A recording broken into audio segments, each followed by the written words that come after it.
On Friday, Minister of Energy and Electricity, Dr. Kgosientsho Ramokgopa, revealed that he would be withdrawing the Gazette, which is aimed at acquiring new nuclear power capacity, at least for now.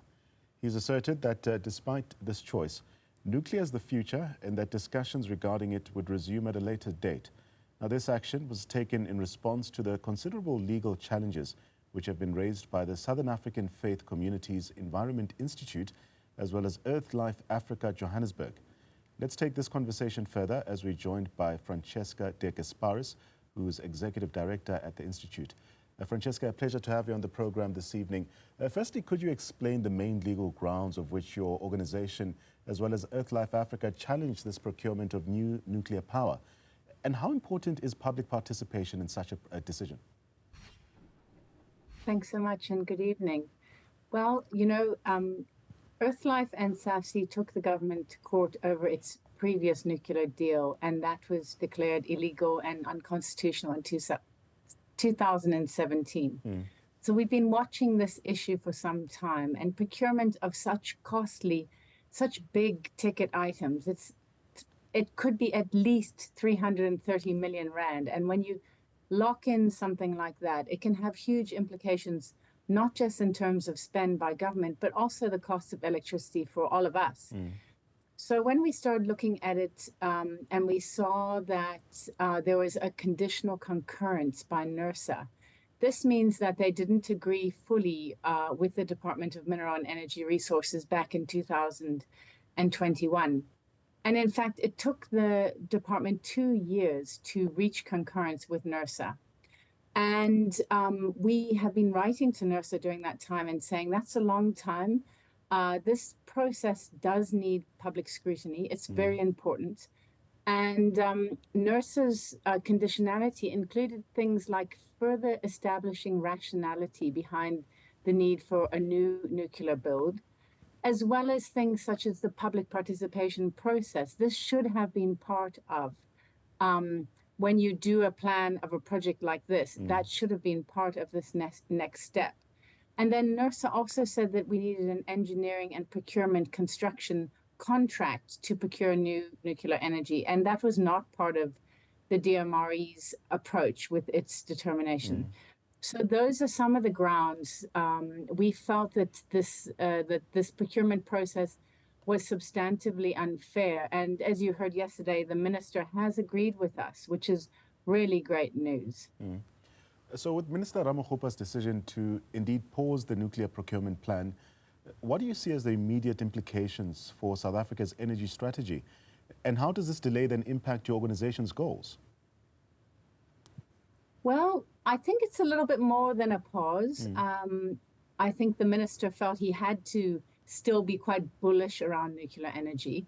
But the reality is this new plan is even more than the original one. And when you talk about this kind of investment, it really does need public scrutiny, and the rationality for it needs to be determined. And that really looks at quite technical information from economists and policymakers.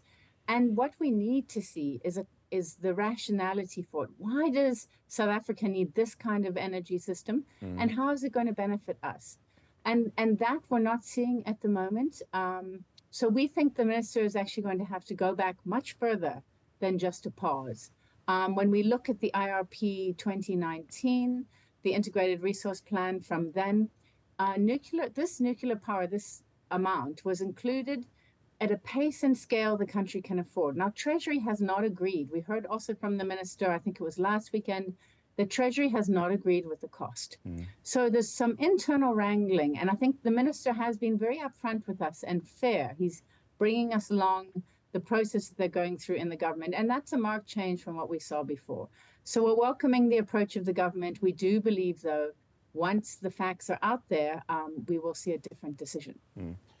Some articles also mention the anticipated cost of, 330 billion rand for this nuclear build program.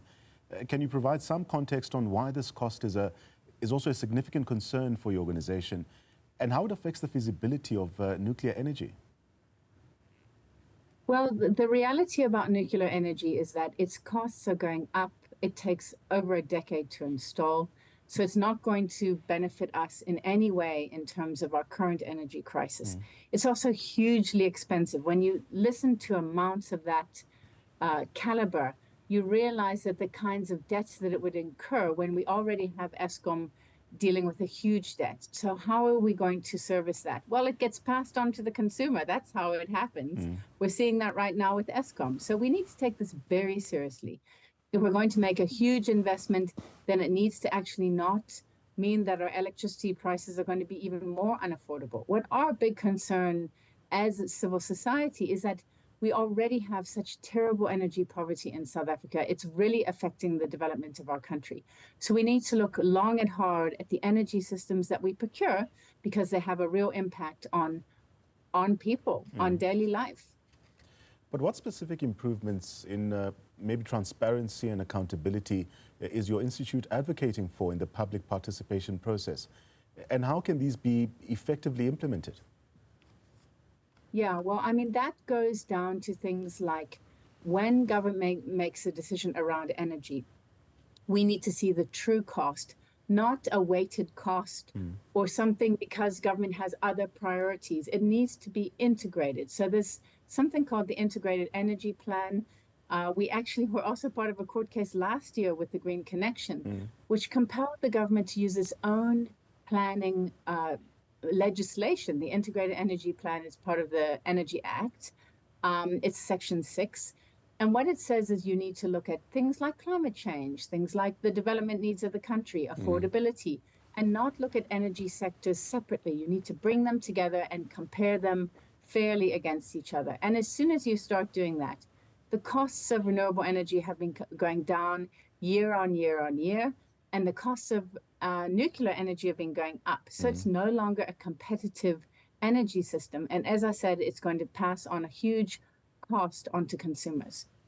I want us to crystallize that point. From the Institute's perspective, what are some of the environmental but also social impacts of nuclear power that really need to be considered more thoroughly before moving forward?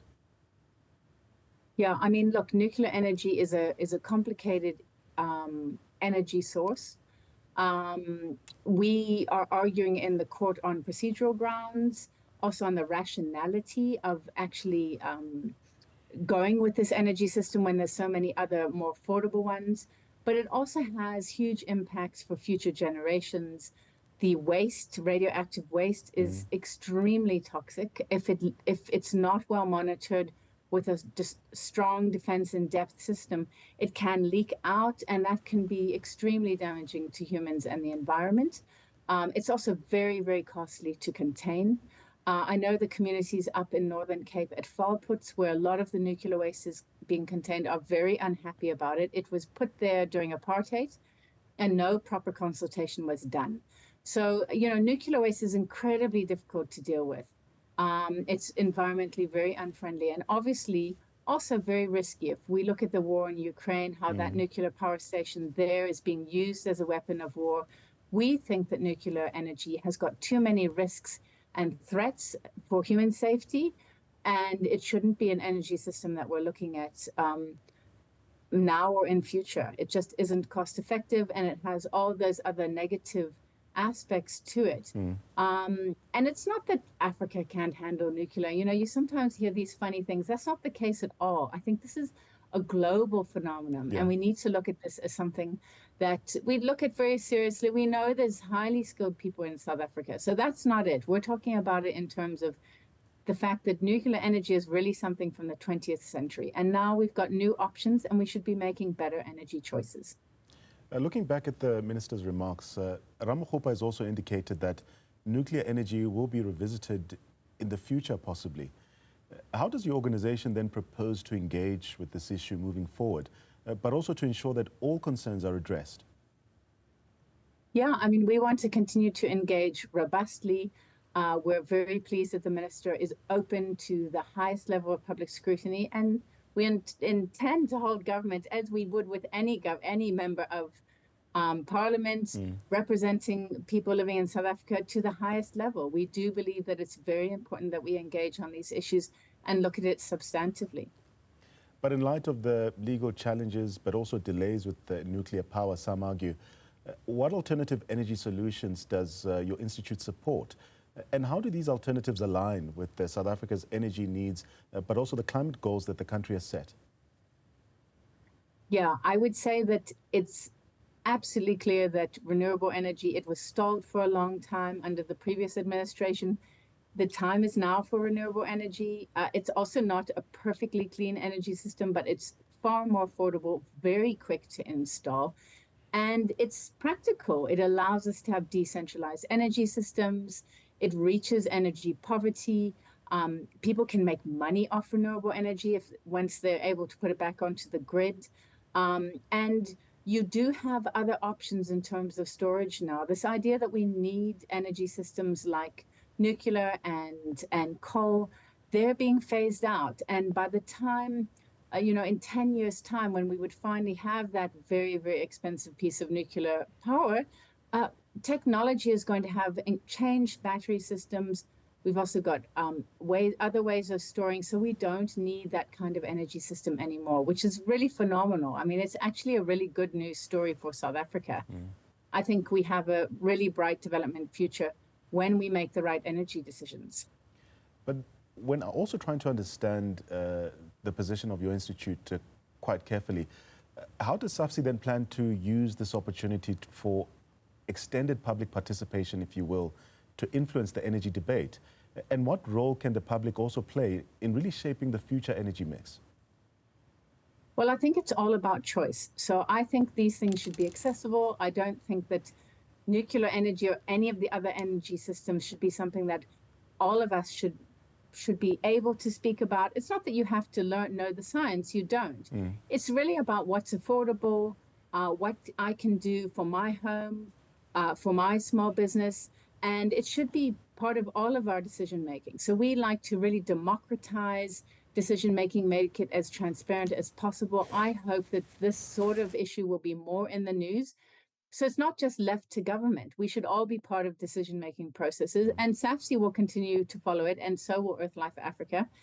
And there's actually a lot of people who we've been working with over the years who really actually know about energy. And so I want to just encourage people to, well, just like listening to this news program this evening, just, engage with the issues, realize that actually you do have some power as someone who's in South Africa to be part of the debate, and also that it really will make a difference to your electricity costs if we choose much more affordable energy systems. So this is an important issue for all of us. It does actually determine the way things go forward, like voting. Sometimes people say, oh, my opinion doesn't matter, but actually it does. And it can make a big difference in the future of how this goes forward. So for us, we will continue to really try and make it accessible.